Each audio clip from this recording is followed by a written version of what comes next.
సంకల్ప సమావేశం పెట్టుకున్నారు. పార్టీ ఏం ఆదేశించింది?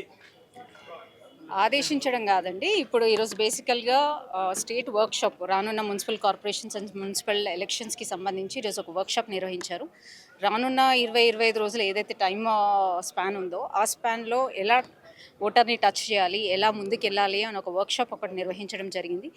మా పెద్దలు ఇచ్చిన గైడెన్స్తో మేము ప్రతి ఇల్లుని టచ్ చేయబోతున్నాము. ప్రతి ఓటర్ని టచ్ చేసే దిశలో మా కార్యాచరణ ఉండబోతుంది. మీరు యాక్టివ్గా లేరని గతంలో ప్రధాని మోడీ గారు చెప్పినట్లు వార్తలు వచ్చినాయి. మీకంటే ఓవైసీ బెటర్ కదా అన్నారు. సోషల్ మీడియా మీరు దాన్ని ఫాల్స్గా తీసుకెళ్తున్నారు. వాళ్ళు అన్నది ఒకటైతే మీరు దాన్ని చేంజ్ చేసి మీరు ఇంకొక విధంగా మాట్లాడుతున్నారు. He meant only in the social media. Social media అనేది మాది కూడా ఉంది. ఖచ్చితంగా ఇప్పుడు దాని గురించి కూడా డిస్కషన్ జరిగింది. సోషల్ మీడియా కూడా చాలా యాక్టివ్ అవ్వబోతుంది. మీరు చూసుకున్నట్టయితే వేరే పార్టీల కంటే మా బీజేపీదే సోషల్ మీడియానే యాక్టివ్ ఉంటుంది. మొన్న జరిగిన లోకల్ బాడీ ఎన్నికలు పెద్దగా ఆశించిన స్థాయిలో మీరేం గెలుచుకోలేనట్టు కనిపిస్తూ ఉంది. రేపు మున్సిపల్ కార్పొరేషన్లో మీ వ్యూహ రచన ఎలా ఉండబోతుంది?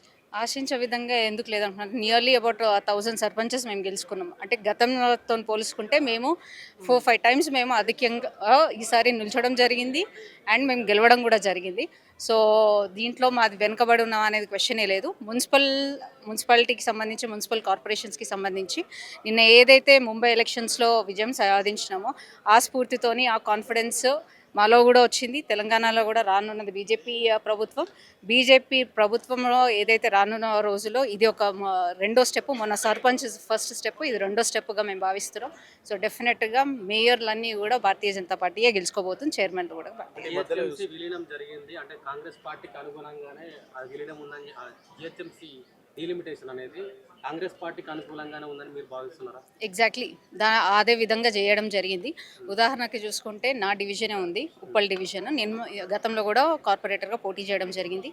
డీలిమిటేషన్ అంటే ఓట్లను తగ్గిస్తారు కానీ మా దాంట్లో ఏంటంటే 58,000 ఓట్స్ ఉన్నప్పటికీ నాది ఇప్పుడు 80,000 ఓట్లు అయింది నా డివిజన్. అంటే ఫస్ట్ December 9th డీలిమిటేషన్ చేసినప్పుడు అది 2 డివిజన్స్గా చేయడం జరిగింది, which was very fair enough. దాని తర్వాత మళ్ళీ December 25th ఏదైతే మళ్ళీ రీషఫల్ చేసారో దాంట్లో మళ్ళీ పాతది ఎట్లానే ఉంచి మళ్ళీ కొత్తది యాడ్ చేసారు. అంటే కాంగ్రెస్ నాయకులు వాళ్ళకి అనుకూలంగా చేసుకోవడం జరిగింది. సో వాళ్ళు ఏ విధంగానన్నా చేయండి కానీ భారతీయ జనతా పార్టీ గెలవబోతుంది. ప్రజలు కూడా భారతీయ జనతా పార్టీ వైపు చూస్తున్నారు. గుళ్ళపైన దాడులు ఇప్పుడు కాదు, 2 ఏళ్ల నుంచి వాళ్ళ పరిపాలన జరుగుతూనే ఉన్నాయి, ఒకటి తర్వాత ఒకటి. కాకపోతే వాళ్ళు దానిపైన ఏది యాక్షన్ తీసుకోవట్లేదు. ఎందుకంటే వాళ్ళకి ఆ ముస్లిం ఓట్ బ్యాంక్ కావాలి, వాళ్ళ మద్దతు కావాలి. కాబట్టి వాళ్ళు ఎటువంటి యాక్షన్ తీసుకోవట్లేదు. ఒక విషయం మర్చిపోతున్నారు ఏంటంటే వాళ్ళు హిందువులు అన్న విషయం కూడా వాళ్ళు మర్చిపోతున్నారు.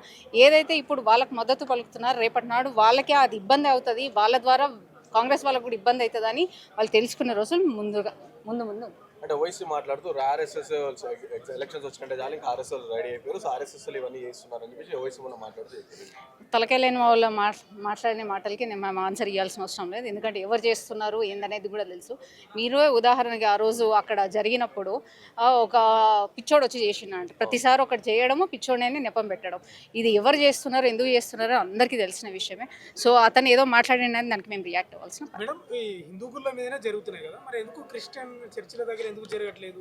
అంటే మీరు అంటే హిందువులు ముస్లింలు మధ్య మాటల తూటాలు పెంచుకోవడం వల్ల ఇట్లా జరుగుతుందా?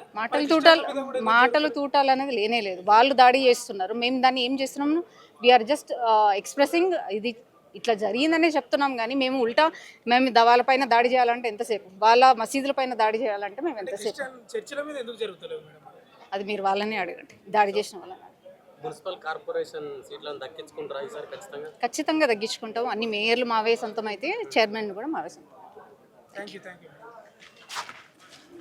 సార్ చెప్పండి, అంటే ఏం మాట్లాడి కార్యకర్తలకు ఏం భరోసా ఇచ్చారు సంకల్పంలో?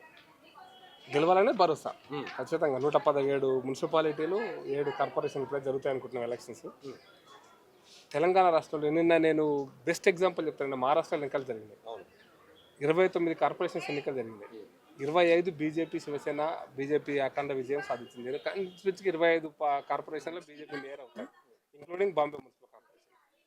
అది ఆల్మోస్ట్ మహారాష్ట్రలో అట్లీస్ట్ 1/3. హైదరాబాద్ వదిలిపెడితే నెక్స్ట్ 1/3 ఎలక్షన్ జరగబోతున్నాయి.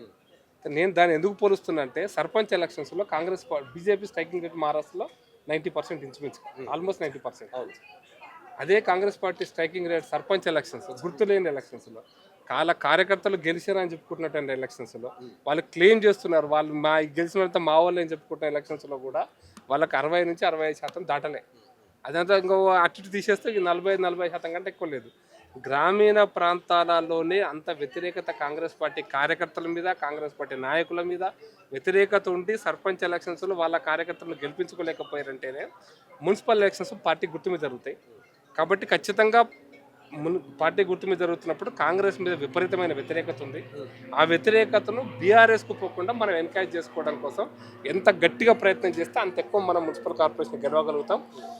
తెలంగాణ ఇప్పుడున్నటువంటి పరిస్థితుల్లో డెమోగ్రఫిక్ సిచ్యువేషన్స్ ఉన్న పరిస్థితులుగా తీస్తే ఈరోజు ప్రాక్టికల్గా మనం లెక్కల ప్రకారం ఎన్ని చెప్పినా ప్రాక్టికల్గా ఈ రోజున 50 నుంచి 55% మంది తెలంగాణ ప్రజలు పట్టణ ప్రాంతాల్లో ఉన్నారు, ఎక్కువ మంది. కాబట్టి తెలంగాణ ఈ రోజున పట్టణీకరణ జరుగుతుంది ఇంచుమించుగా. కాబట్టి అధిక శాతం మంది పట్టణంలో ఉండేటువంటి ఈ ఎలక్షన్స్లో ఖచ్చితంగా బీజేపీ గెలవడం అనేది చాలా అత్యవసరం. ఎందుకంటే దీని తర్వాత జరగబోయేటువంటి ఎంపీటీసీ, జడ్పీటీసీలు సర్పంచ్ లాగానే ఉండిండొచ్చు కొంచెం అటు ఇటుగా. దాని తర్వాత వచ్చేవి అసెంబ్లీ ఎలక్షన్స్. కాబట్టి అసెంబ్లీ ఎలక్షన్స్లో కాంగ్రెస్ ప్రత్యామ్నాయంగా ఎదగటం కోసం బీజేపీకి ఇది అవకాశం. ఈ అవకాశాన్ని జారవిడ్చుకోవద్దు. ఇది కార్యకర్తల ఎన్నికలు. ఎందుకంటే వార్డు మెంబర్లు ఆల్మోస్ట్ 3000 మంది కార్యకర్తలు నాయకులు ఎదుగుతారు, వార్డు మెంబర్లు కావచ్చు, కార్పొరేటర్లు కావచ్చు. కాబట్టి ఇటువంటి అవకాశం మళ్ళీ కార్యకర్తలకు రాదు. సర్పంచ్ ఎలక్షన్స్ గుర్తులేనివి. ఇది అయిన తర్వాత ఎంపీటీసీ, జడ్పీటీసీ ఎలక్షన్స్ పెట్టడో కూడా తెలవదు. కాబట్టి పెట్టకుండా ఉండేటువంటి అర్బన్ ప్రాంతంలో, పట్టణ ప్రాంతాల్లో ఉన్నటువంటి నాయకులు ఎదగటం కోసమని కింది స్థాయిలో ఉన్నటువంటి కార్యకర్తలకు ఇది మంచి అవకాశం. కాబట్టి వచ్చిన వాళ్ళందరూ కూడా నాయకులు ఈ రోజున వాళ్ళు కార్పొరేటర్లుగా, కౌన్సిలర్గా గెలవాలి, మేయర్లుగా గెలవాలి, మున్సిపల్ చైర్మన్గా గెలవాలి. ఆ గెలవటం కోసం ఒక ప్రణాళిక ఏర్పాటు చేయటం. ఎన్నికలలో కాంగ్రెస్ మీద వ్యతిరేకత ఉంది, అది బీఆర్ఎస్ వైపు మళ్ళొద్దు. బీఆర్ఎస్ మీద కూడా కొద్దిగా గొప్ప పట్టణ ప్రాంతాల్లో ఉద్యోగస్తుల వ్యతిరేకత ఉంది, చదువుకున్న వాళ్ళ వ్యతిరేకత ఉంది. ఈ రెండింటిని ఎన్కాష్ చేసుకోవడం కోసం మనం అందరం గట్టిగా పనిచేయాలనేటువంటి ఉద్దేశంతో ఈ మీటింగు. కాబట్టి ఎన్నికలలో మేము నమ్ముతున్నాం ఏంటంటే 117 మున్సిపాలిటీల్లో మెజారిటీ మున్సిపాలిటీలు గెలుస్తారన్న ఆశాభావంతో ఈ కార్యక్రమం పెట్టడం. సార్, మీరు మహారాష్ట్ర ఎగ్జాంపుల్ ఇస్తారు. మహారాష్ట్రలో ఎంఐఎం పార్టీ కూడా చాలా చెప్పుకోదగ్గ సీట్స్ గెలిచింది. ఏం చెప్తారు దానిపై? చెప్పుకోదగ్గ ఏం గెలవలే.